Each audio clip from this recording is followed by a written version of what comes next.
درنو زده کوونکو السلام علیکم ورحمت الله وبرکاته. ستړي مه شئ په دې هیله چې راته روغ جوړ او خوشحاله وئ. ګرانو زده کوونکو، زموږ تاسو درس چې دی د میرویس نیکه د لوست وروستۍ برخه ده. هغه هم فعالیتونه او لغتونو ته به جملې جوړوو، لغتونه به معنا کوو. سمه ده؟ مخکې له دې چې درس ووایم، درس تشریح کړم، لومړی غواړم له تاسو څخه پوښتنه وکړم چې په تېر درس کې موږ چې ولوستل؟ آفرین، د میرویس نیکه لوست. ښه، د میرویس نیکه په لوست کې مو څه زده کړل؟ آفرین، ډېر ښه. د میرویس نیکه په لوست کې مو زده کړه چې دی د خالم خان زوی دی، د مور نوم یې نازو انا ده. په 1683 کال کې زېږېدلی، تر 1615 کال پورې ژوند کړی. آفرین، دا یو ملي مشر و، دا یو زړهسواند او مهربان انسان و. دا یو داسې څوک و چې همیشه یې دا کوشش کولو چې دی خپل خلک په اتفاق و اتحاد کړي، په یووالي کې راټول کړي سره، او د خپلې خاورې د خپل ازادۍ د ترلاسه کولو لپاره یې خلکو ته بلنه ورکړې وه، او د دښمن په مقابل کې پاڅون کړی و. صحیح ده؟ آفرین. میرویس نیکه هغه مشر دی چې تر اخره پورې څنګه و، خپل ځان ملي مشر بللی و، که نه؟ کله هم د پاچا ځان ته نه دی ویلي، که نه؟ او خلک هم ورته ډېر په احترام باندې قایل و، همیشه به یې د احترام کولو. سمه ده؟ ډېر ښه. ښه درنو زده کوونکو، راځم د دې درس نوي برخې ته چې هغه 22 مخ دی، او دغه فعالیتونه چې دلته دغه تش ځایونه درکړي دا به حل کړو. له هغې څخه به وروسته همدغسې مخ ته ځو او ځینې لغتونه چې کتاب کې راغلي تاسو معنا نه ده زده، هغه به څنګه کوو؟ معنا کړو. سمه ده؟ ښه، دلته دغه د چوکاټ تاسو به دغه لغتونه وینئ. زه په تخته باندې ولیکم چې دا لغتونه چی دي. ګورئ، اول نومیالی دی، نومیالی. صحیح شو. بل شی دی، بل نازو انا ده، نازو انا. ګورئ، دا هغه کلمې دي چې په دغو تشو ځایو کې راځي او د متن څخه راخیستل شوي دي. صحیح ده؟ ښه. بل چې دی ملي مشر دی. صحیح دی؟ او وروستۍ کلمه ده چې زړهسواند، دا به دلته ولیکم.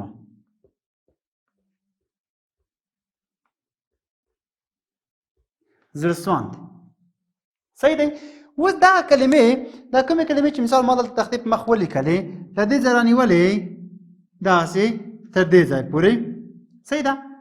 دا کلمې په دغو تش ځایو کې به داسې کاروو چې هر یوه مناسبه راځي او سمه راځي، صحیح راځي، هماغسې به یې کاروو. سمه ده؟ او دغه د چوکاټ کلمې همدغه کلمې دي چې دلته ما د تختې په مخ تاسو ته ولیکلې. سمه ده؟ آفرین. ښه، په کتاب کې اوله جمله راغلې ده چې میرویس نیکه زموږ د هېواد خانهخالي او خانهخالي واکمن و. څه وایي؟ وایي میرویس نیکه زموږ د هېواد خانهخالي او خانهخالي واکمن و. ګوره، زه دا خانهخالي چې وایم دا په کتاب کې راغلې خانهخالي ده، که نه؟ په دې خانهخالي کې موږ چې ولیکو، باید په څه شي ډاکه کړو، دغه تش ځای چې دی په څه شي ډاکو. سمه ده؟ ښه. بله جمله ده، مور یې نومیالی میرمن خانهخالي نومېده. یعنې په دې خانهخالي کې څه شی راځي؟ صحیح ده؟ کوم شی مناسب راځي چې موږ تاسو دلته په دې خانهخالي کې ورته ولیکو. صحیح ده؟ ښه. بل دی، میرویس نیکه د افغانانو یو پوه او خانهخالي مشر و. اوس په دې کې څه راځي؟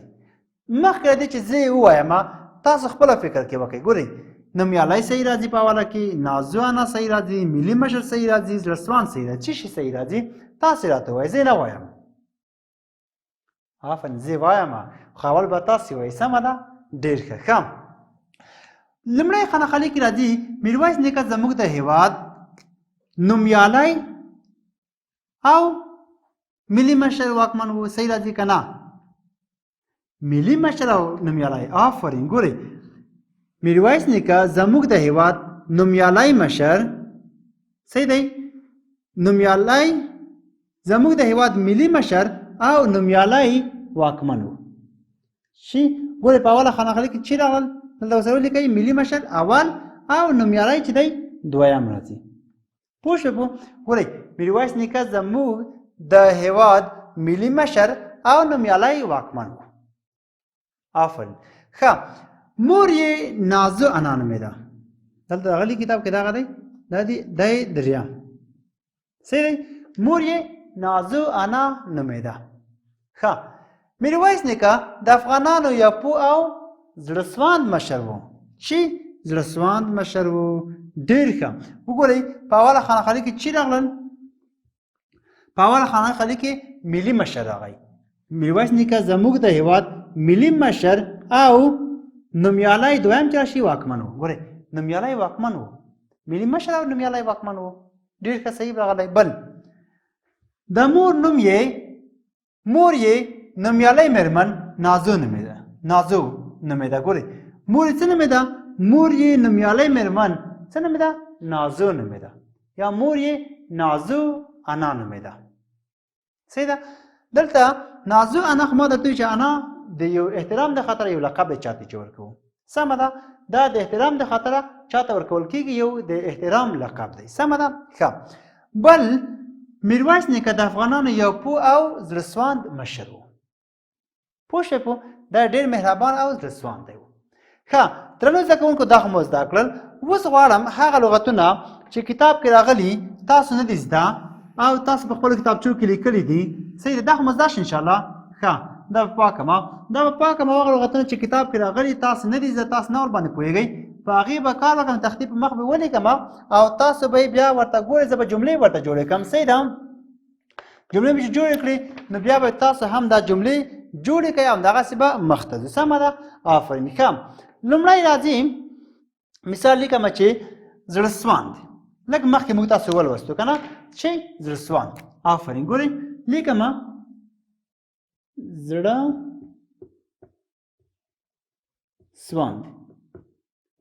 چې زړهسواند.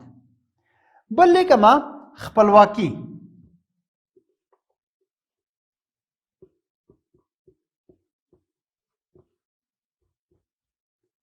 چې خپلواکي. صحیح دی. بل لیکمه یووالی.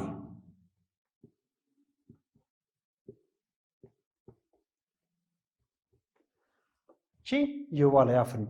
بل لیکمه مثال پاڅون.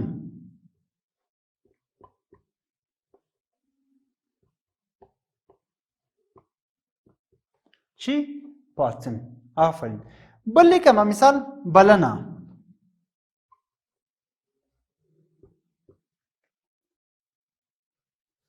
لږ به غټ ولیکم چې تاسو پوه شئ ورباندې. بلنه. بل لیکمه وګړي.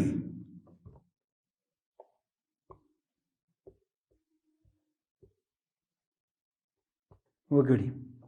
پوه شئ پوه دغه لغتونه چې وو ګورئ بلنه وګړي دا لږ داسې راغلي چې وړو تاسو به نه ښکارېدل. بلنه او وګړي. صحیح دی. آفرین. ښه اوس راځم دا لغتونه څه معنا که نه هر یو معنا کوو او وروسته بیا څنګه کوو جملې ورته جوړوو. زړهسواند مهربان. ګورئ زه لیکم زړهسواند څه معنا؟ مهربانه.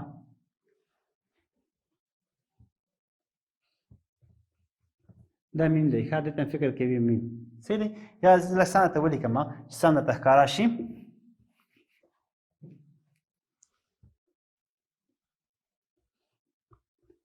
مهربان. خپلواکي. آفرین. آزادي. خپلواکي آزادي. بل یووالی اتفاق. اتفاق. بل چې دی پاڅون څه معنا؟ آفرین. قیام.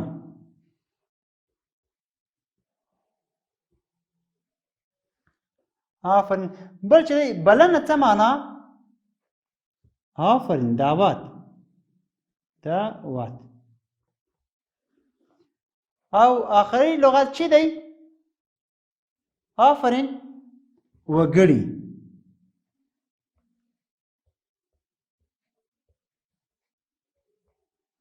چې وګړي. ډېر ښه. ښه اوس به دلته دوه لغته یوه جمله جوړه کړو. صحیح ده. زړهسواند څه معنا؟ مهربان. هغه ډېر زړهسواند سړی دی. هغه ډېر زړهسواند انسان دی. میرویس نیکه یو زړهسواند مشر و. صحیح دی. بل چې دی مثال خپلواکي. آزادي. مثال وایي چې موږ تاسو باید د خپل هیواد ازادي ترلاسه کړو. موږ تاسو باید د خپل هیواد ازادي یا خپلواکي ترلاسه کړو. بل هغه ډېره هڅه کوي چې د خپل هیواد ازادي بیرته ترلاسه کړي. صحیح ده. بل چې دی اتفاق دی، یووالی، اتفاق. موږ تاسو ټول باید په اتفاق او اتحاد ووسیږو. موږ تاسو باید یو موټی او اتحاد وکړو، اتفاق وکړو او موږ تاسو باید په یووالي سره راټول شو. هر رقم جملې جوړوي ورته سمه ده. که ولیکم دو خواته ځای ډېر نیسي او وخت کم دی سمه ده، ځکه نه لیکم درته لیکم وایم یې نسي. بل چې پاڅون دی قیام. دلته وایي چې مثال دی که جمله ورته جوړوي، میرویس نیکه د خپلې خاورې د ازادۍ د ګټلو لپاره خلک پاڅون کولو ته وهڅول. یا موږ تاسو باید د دښمن په مقابل کې پاڅون وکړو. یا هغوی همیشه دا پاڅون کوي چې څنګه د خپلې خاورې ازادي بیرته ترلاسه کړي. پاڅون قیام یا ودرېدلو ته وایي. صحیح ده. بل چې دی بلنه، دعوت. هغه ماته بلنه کړې وه چې حتما به زموږ کره راځي. یا هم موږ تاسو باید خپل ملګرو ته دعوت ورکړو چې هغه زموږ تاسو ډوډۍ ته راشي، موږ تاسو میلمستیا ته راشي، موږ تاسو کور ته راشي. صحیح ده. ځکه ملګري همیشه ملګري ته بلنه ورکوي تر څو یو ځای سره کیني او د زړه خواله سره وکړي. صحیح ده. بل وګړي خلک، ما بیرته وګړي لیکلي دي. وګړي معنا چې دی خلک یې معنا ده. صحیح ده چې خلک که نه. د افغانستان خلک ډېر غیرتي دي. د افغانستان ډېر ښه خلک دي. هغوی ډېر ښه خلک دي. یا میرویس نیکه خپل وګړي د خپلې خاورې د ازادۍ د ګټلو لپاره وهڅول. پوه شوئ په؟ آفرین. ښه درنو زده کوونکو، زموږ تاسو دا درس څه شي و؟ فعالیتونه او لغتونو ته جملې جوړولو معنا کولې. سمه ده. آفرین. ښه، اول مې څه وکړل؟ د راغلي فعالیتونو اتش ځایونه په مناسبو کلمو سره ډک کړل. د چوکاټه ډېر ښه. د هغوی څخه وروسته دغه لغتونه چې تاسو نه ورباندې پوهېدئ په کتاب کې راغلي وو، دا مو څنګه کړل؟ دا مو معنا کړل او وروسته هغوی څخه مو جملې ورته جوړې کړئ. صحیح ده. کله مو چې جملې ورته جوړې کړئ، جملې به تاسو د ما څخه یوه اضافه نور هم جوړه کړئ او په خپلو کتابچو کې به ولیکئ. صحیح ده. ډېر ښه. ښه درنو زده کوونکو، ستاسو کورنۍ دنده څه شي ده اوس؟ کورنۍ دنده مو دغه لغتونه چې دي 2 4 6 لغتونه دي، هر یوه ته به دوې داسې جملې جوړه کړئ چې ما نه لیکلي او نه مې هم خیر وخت مې نه لیکلی خو چې ما هېڅ ویلي نه دي. صحیح ده. هغه جملې به جوړې کړئ یعنې چې نوې جملې وي. خیر دی، فرق نه کړي، غلط وي سم به یې کړو. خیر سره تاسو ولیکئ، نوې جملې ولیکئ تر څو ډېر ښه شي. سمه ده. تر بیا پورې په خدای سپارم. ښه وخت، ښې چارې.